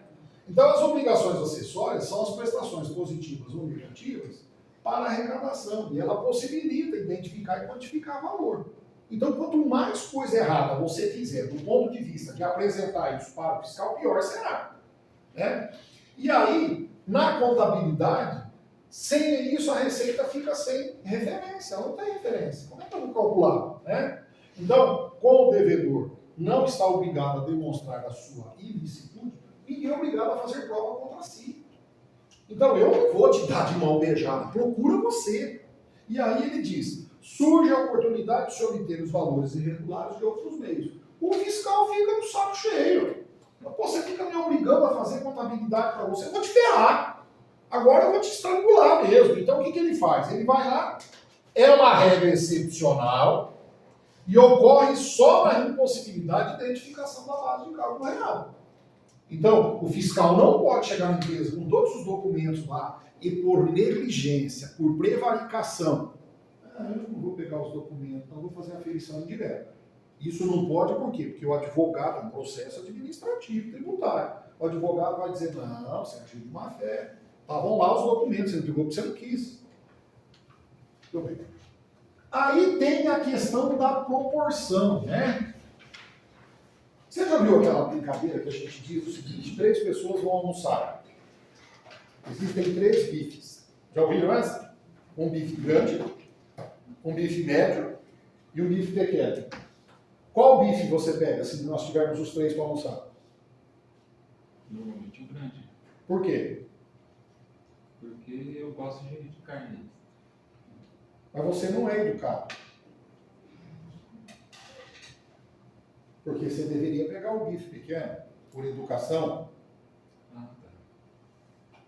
Então você pega o pequeno por educação. Ele pega o médio por educação. E eu pego o grande, porque foi o que sobrou. Sim. Mas, como é que pensam as pessoas? Você vai pegar o pequeno por educação, ele vai pegar o médio por educação, e eu vou pegar o grande, então eu já pego o grande. Tá errado? Se alguém for perguntar, você fala, isso é proporcional? Tá certo fazer isso? Eu vou achar que sim. Mas se os dois pegarem os menores, porque vocês são educados, vai sobrar o grande para mim, eu já pego o grande. Então o fiscal não pode fazer isso. As aferições devem seguir um critério. Qual o critério? Eu vou escolher o maior. Não, não pode ser feito assim. Eu tenho que ter proporção dentro da realidade.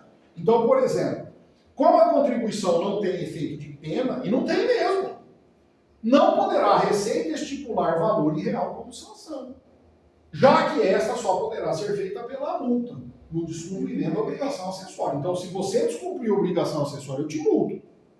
Agora, eu não posso exigir de você uma contribuição previdenciária maior se não é cabível de acordo com os índices exigidos para a cobrança.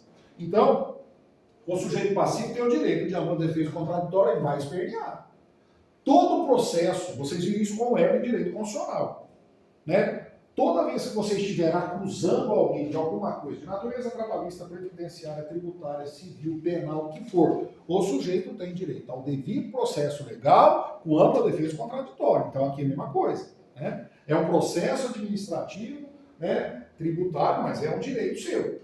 Então veja só, quando é que a gente considera possível aferir indiretamente? Aqui é que entra o X da questão. Então o auditor fiscal não vai poder chegar na tua empresa e falar, eu vou calcular aí do jeito que eu quero. Não, primeiro, no exame da escrituração contábil ou de qualquer outro documento, a fiscalização constatar que a contabilidade não registra um movimento real da remuneração dos segurados a seu serviço, da receita ou do faturamento do lucro. Então você olha lá, tem quantos funcionários você tem? Tem 50 funcionários. Quanto cada um ganha? Em média ganha 1.600. Então você faz 1.600 vezes 50. Aí dá o valor, você falou, peraí, daria 80 mil. Teu faturamento aqui, a tua folha de pagamento aqui está dando 40. Tem alguma coisa errada. Então você está pagando por fora. Onde é que você está enfiando os outros 40? Então é irreal o que se registra e o que eles ganham que seja compatível. A empresa, o empregador doméstico ou o segurado recusar-se a apresentar qualquer documento ou sonegar a informação ou apresentá-los deficientemente. Então, lembra lá que a sonegação, a omissão gera multa agravada, dobrada? Está aqui.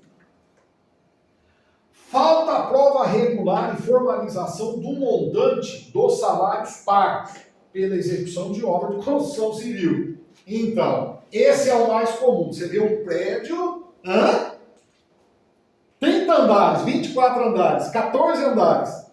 Aí você olha na folha de pagamento, 3 funcionários. São o quê? Super-homens? Né? Homem-Aranha que leva o tijolinho lá para cima? As informações prestadas ou os documentos expedidos não merecem fé em face de outras informações ou outros documentos que dispõem a fiscalização. Como, por exemplo, o documento que ele te dá, você olha e fala, isso aqui é mentira. Lembra da sonegação? os crimes contra a fé, falsidade, agrava a pena. Por isso que as obrigações acessórias às penas são violentas. Porque o fiscal tem que ficar correndo atrás dessas informações, se são verídicas ou não. Então, por exemplo, omissão da receita ou do faturamento por intermédio de subsídio à fiscalização. Ele pega outras coisas, ele pega informações do imposto de renda, ele pega informações do fundo de garantia, aí ele faz uma comparação entre um e outro e falou, tem coisa errada aqui. Dados coletados na Justiça do Trabalho, Delegacia Regional do Trabalho, outros órgãos, em confronto com a escrituração, com o livro de registro ou outros elementos. Eu não sei se eu contei para vocês aqui uma situação que aconteceu, uma empresa aqui de Rio Preto, ela tinha a entrada numa rua e a saída na outra. Não sei se eu contei para vocês. Então era assim, a porta da recepção da empresa ficava na rua A, e a parte de produção, caminhões, ficava na parte B. Aí, quando tinha fiscalização da Receita Federal do Trabalho, o que o dono da empresa falava para a recepção? Ó, se chegar fiscal, você, ao receber o fiscal, aciona o pessoal da produção para tirar o sem registro. Então, ele pegava todos os funcionários que estavam sem registro e saía pela porta do fundo, né? E aí, é uma forma de enganar. Só que a fiscalização, os caras não são bobos. O que eles fizeram? Foram em dois. Aí ficou um na porta da frente e outro lá na porta do fundo. E aí, quando a menina ligou, falou, ó, tá o pessoal da fiscalização aqui. Cataram todos os sem registros e foram pro fundo. Quando chegou no fundo, estava o fiscal lá. Qual que é seu nome? Quanto você ganha? Próximo, você, qual é o seu nome? Quanto você ganha? Entrou para a empresa, chegou lá dentro, virou para o contador e falou, eu quero o registro desses funcionários aqui, os orelites deles e tal. Então, o que é isso? É uma forma de sonegar. O tiro saiu pela culatra, porque a hora que um cara vai fazer uma situação dessa, o que acontece? Deu de mão beijada, falou, ó, os meus sem registro estão tudo aqui. Eles fazem tipo uma diligência. É um pererequeiro. Outra que foi legal, eu trabalhei numa empresa que todo mundo trabalhava no escritório aberto. 14 funcionários. 90% dos funcionários eram mulheres. Então, quando chegava a fiscal, lá na recepção, que avisava lá na portaria que o fiscal chegou, o que o contador fazia? Pegava todos os documentos e enfiava dentro da bolsa das meninas. Porque mulher normalmente tem mala. Olha lá o tamanho da Charlene. É uma mala aquilo ali. Ainda tem gente que ainda tem bebê não, mas tem uns que ela outra lá também. É tudo umas malas aí, ó. Olha isso aqui. Dá para fazer a feira com esse negócio aqui. Né? E aí, o que o contador fazia? Punha dentro das bolsas. Aí, você andando na empresa, as bolsas tudo penduradas nas cadeiras. O fiscal foi passando, macaco velho, 50 anos de janela, você acha que você vai ganhar, fiscal? Ele foi passando, olhou uma bolsa, olhou a outra bolsa, que bom. Explodiu a bolsa. Chegou lá no contador, e aí, tudo bem? Antes que eu chame a polícia militar, por quê? Porque ele tem poder de fiscalização. Vocês não viram direito administrativo? Vocês não viram, vão ver. Ah, vocês gostaram da Glaucia? Show, né? Precisa pôr no YouTube ela mais lento do que o normal, porque ela fala muito rápido. Ela é ligada no 380. Ela é uma figura. Ela é muito legal. Mais do que a minha tela, ela não dá aula na tela, né? Não. Ela rascunha, né? Mas ela fala rápido. Ela sai pulando. Ela fala rápido e dramatiza. Ela dramatiza pra caramba. Pega o quê? Não, o índio nunca mais vai esquecer aquilo. Ela imita o Ela índio. tá falando sobre território, essas coisas assim, ela imitou o índio pra nós. Tá gravado, depois você pega. Tá, não, é que é assim, ó. Ela é uma figura. Tá gravado, mas é um comentário produtivo. Segundo informações, para contratar a Glaucia na IPC, ela tinha que ser doida tanto quanto ou mais do que os professores daqui. E aí nós constatamos que é mais do que os daqui. E, inclusive, se fizer um teste no Bezerra de Menezes, ela fica, ela não sabe. Né? Eu adoro ela. Ela é muito boa professora, ela é animada, ela é dedicada, você entendeu? E ela veio dar aula para nós aqui uma vez, no meu lugar no Estatuto do Funcionário, porque ela é federal, né? Ela trabalha na Justiça Federal do Trabalho. Eu estava com muita aula e eu falei, eu preciso arrumar alguém. Aí indicaram ela, que ela veio de um outro cursinho, indicaram. Primeiro dia, já se apaixonaram por ela, gostaram, tal. Aí eu falei, ó, nós vamos fazer o seguinte, você vai ficar com essa matéria. Ah, beleza. Aí ela ficou com a matéria, tal, ela engravidou. Ela ficou grávida, e aí teve o princípio, né, da gravidez foi de risco, ela ficou preocupada, tal. Aí o marido estava, né, não, cuidado, tal, lá. Ela pediu afastamento, falou, eu vou sair. Aí nós fizemos um marco, né? E aí ela, então, eu estou pronta, posso voltar. Aí o Weber pegou e falou, então traz ela no direito administrativo, né, ver se ela quer. Aí o Weber mandou a apostila dele para ela, que já estava pronta. E aí, no primeiro dia de aula, ela me mandou uma mensagem. Olha, tem pessoas estranhas na sala. Eu falei, calma, é normal, eles são assim mesmo, né? Tem uns 3 ou 4 lá que também não saem bezerra se mandar. A sala tem acho que 20 alunos, tem uns 2 ou 3 que estudam. O resto não estuda. Verdade ou mentira? Ela achou a turma estranha? Agora que ligou a ficha. Agora que plim, acendeu a lâmpada. Ela elogiou vocês. Ela elogiou vocês para mim. Ela falou assim, olha, uma turma muito boa. Eu falei, pessoal, eles são interessados, eles não faltam na aula. Ela falou assim, só que você me conhece. Eu falei, então, se tiver muito acelerado, eles vão falar. Ah, mas como que desacelera? Do Rivotril, do Tegretol, da Sertralina. Falei, Glaucia, de boa, fica tranquilo, eles vão chamar. Aí ela queria, eu falei assim, posso te marcar aula passada? Seria hoje à tarde. Ah, eu estou em Campinas, eu vou fazer um curso. Aí eu pus ela segunda-feira à noite. Aliás, o horário de vocês, segunda à noite, Glaucia, terça, Zé, quarta cedo, Zé. Não, desculpa, não sou eu. Terça não sou eu. Desculpa, não. Não, peraí, não sou eu não. Segunda é Glaucia aqui, Eber lá. Terça, eu acho que é Eber aqui e o Heron na polícia. Isso, eu estou de plantão na terça e na segunda. Quarta-feira cedo sou eu, quinta noite é a Sônia, sexta, salvo engano, o Heron, sábado cedo sou eu. Então eu vou dar aula para vocês quarta cedo e sábado cedo. Ok? Nessa semana que vem aí. Aí na outra semana eu vou dar aula provavelmente na terça, porque aí na quarta eu vou para a Fiota lá, né? Para ver a crioula. Então, vai dar certo, né? Vai dar certo. E no sábado que vem, à tarde, eu não lembro quem que está no sábado à tarde. Eu acho que é o Jefferson, que está no sábado à tarde. Sábado que vem, dia 5. Tudo bem? Na quarta tarde vai ser. Jefferson, informática. Trocou comigo. Eu vou pela manhã e o Jefferson vem à tarde. Aí à tarde o Heron vai estar aqui. O Heron vai gravar, o Heron vai estar aqui à tarde. Ele não vai precisar da veirinha, o Heron está aí.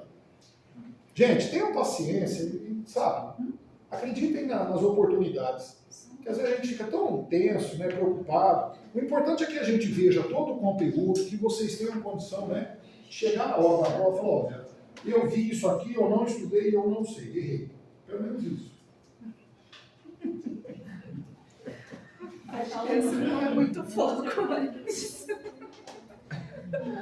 O rapaz chegou ontem na turma da Polícia Civil, ele falou assim, no dia da palestra, ele falou assim, ó, eu só vou fazer o curso com vocês se eu gostar dos professores. É um direito seu. Eu sou super de boa. Beijo na boca, faço carinho, tudo que você precisar. Ficou olhando sério para mim, não aceitou a brincadeira. É porque eu fiz curso em outro lugar aí, me venderam uma coisa, o professor não tinha didática, material ruim, horrível, paguei, não valeu a pena, tive que comprar um curso online. Beleza. Aí terça-feira foi aula do Heron, quarta do Weber, aí quinta do Jefferson. Então já passaram 3 professores, né? E ele estava aí. Por exemplo, ele gostou. Falei, pronto, agora só faltava não gostar de mim. Aí você vai dar aula e ele desaparece. Aí pagou, vai ferrar, né? Aí eu dei aula, e vocês sabem que eu sou super discreto, né? Aí eu dei a aula, todo chegou um pouco antes do intervalo, eu peguei e falei, Luiz, e ele de camisa de mano. Oi. Eu falei, posso falar com você? E a classe toda olhando. Ele falou, sim. Aí eu fui pertinho dele, cheguei perto dele assim, fui me aproximando, passei a mão na camisa dele assim, falei, e aí, você gostou de mim? Aí ele ficou olhando sério, ele não ri. É igual ela também não ri. Para dar uma risada lá é o outro borogodó. Aí Eu falei, nossa, não vai nem dar um beijinho, um abraço, nada. Nossa. E não tem jeito, não descontrai, o bicho não descontrai. Vai, bem, vê o que você quer então, porque não tem jeito de descontrair o moço. Aí, todas. Aí eu chegou no final, ele passou perto de mim. É o jeito da pessoa, né? Ele passou perto de mim e falou assim, muito boa sua aula. Eu falei, oh, meu Deus do céu. Fio, eu quero que você aprenda, vai lá e faz a prova. Não é pra se apaixonar por mim, não. Vai lá e aprende, faz a prova e passa e não vai mais aqui. Entendeu? Ah, mas pode voltar se quiser, que eu continuo amando vocês. Seguinte.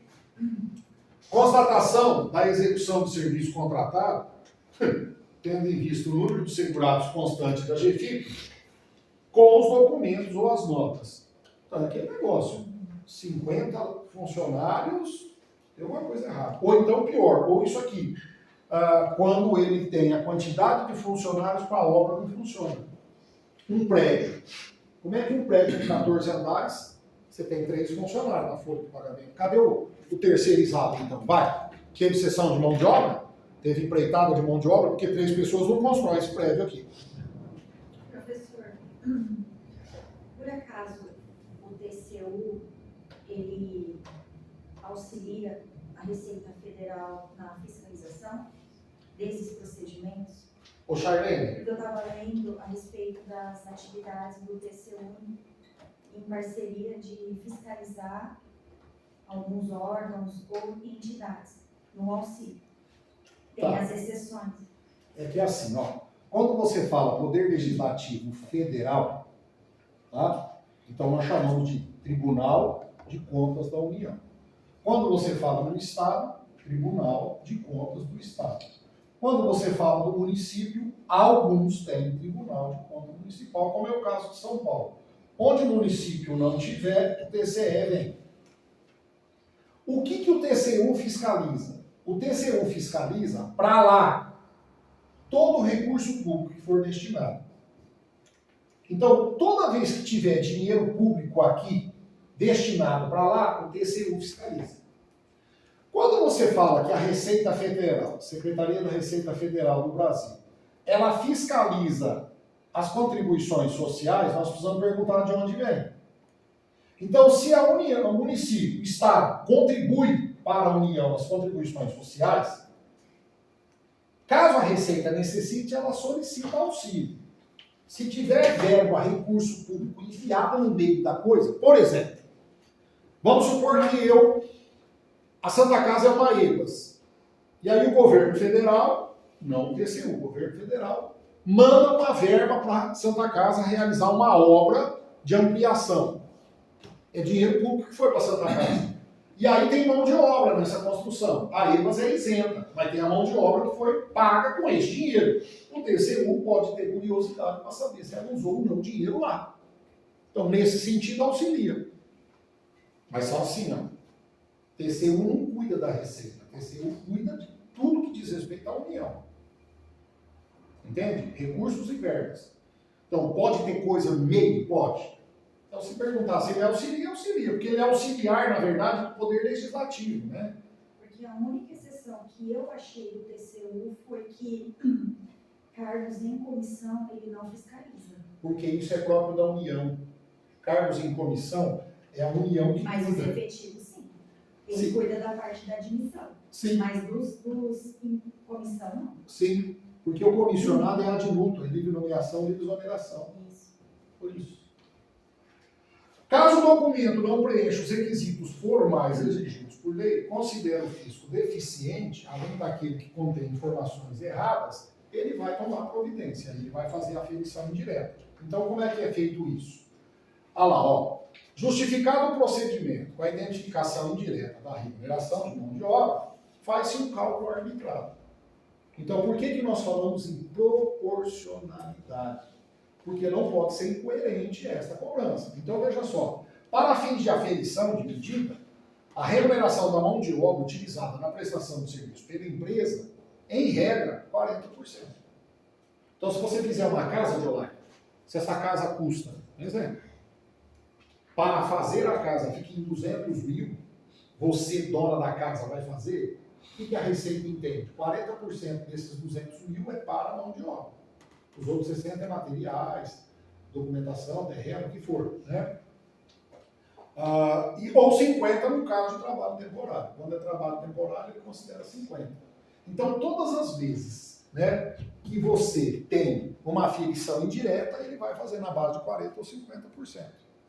E aí, desse valor, vai calcular, essa vai ser a base de cálculo Sim, da contribuição do sim. tributário. Que é aferido, né? Medido. Nossa, eu saí da última aula com medo por causa da minha casa e não tinha saído a BITS ainda. Naquela semana eu saí depois. Não, mas não tem. Mas foi empresa que fez? É empresa? Eu comprei lá na imobiliária nossa, o terreno, a construção, só que eu assinei o contrato com a construtora deles, que é a GMG. E aí quem ia era uma outra pessoa, era um empreiteiro, né? Um subempreiteiro. Então, mas acontece que você contratou empreitada de mão de obra, você contratou cessão de mão de obra, ou você contratou unidade pronta.